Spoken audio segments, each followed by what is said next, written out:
অবশেষে ঝগড়াঝাটি ত্যাগ করে ট্রাম্পের সাথে শান্তি চুক্তিতে রাজি জেলেনস্কি। ডোনাল্ড ট্রাম্পের সাথে সৃষ্ট উত্তেজনা মিটমাট করতে আগ্রহী জেলেনস্কি। তিনি জানান, দীর্ঘমেয়াদী শান্তির জন্য ট্রাম্পের নেতৃত্বে কাজ করতে এবার প্রস্তুত তিনি। সিএনএন নিউজে প্রকাশিত এক প্রতিবেদনে এই তথ্য জানানো হয়েছে। জেলেনস্কি সামাজিক যোগাযোগ মাধ্যম এক্সে একটি পোস্টে সব মন্তব্য করেছেন। সম্প্রতি হোয়াইট হাউসে ট্রাম্পের সঙ্গে তার বৈঠকটি কিছুটা তিক্ত হয়ে ওঠে, যা তিনি দুঃখজনক বলে উল্লেখ করেছেন। প্রেসিডেন্ট জেলেনস্কি বলেন, এখনই সময় সমস্ত বিষয় মীমাংসা করার। রাশিয়ার বিরুদ্ধে যুদ্ধবন্ধে দ্রুত কাজ করতে প্রস্তুত। তিনি এ ব্যাপারে কয়েকটি প্রাথমিক পদক্ষেপও তুলে ধরেন।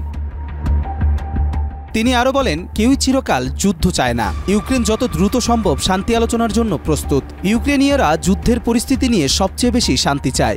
স্থায়ী শান্তি প্রতিষ্ঠার জন্য আমিও আমার দল ট্রাম্পের দৃঢ় নেতৃত্বে কাজ করতে প্রস্তুত। তিনি বন্দি বিনিময়, জ্বালানি সরবরাহ ও বেসামরিক স্থাপনায় হামলা বন্ধের পাশাপাশি সাগর অঞ্চলে যুদ্ধবিরতির প্রস্তাব দেন। এসব বিষয়ে রাশিয়া যদি সম্মত হয়, তবে চূড়ান্ত চুক্তি কার্যকর করতে তিনি দ্রুত পদক্ষেপ নিতে চান।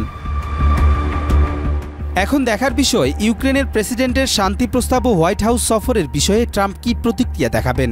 এছাড়া খনিজ সম্পদের ভাগাভাগি নিয়ে আলোচনা করতে ইউক্রেন যদি আবার হোয়াইট হাউসে আমন্ত্রিত হয়, তবে সেখানে যেতে রাজি হয়েছেন জেলেনস্কি।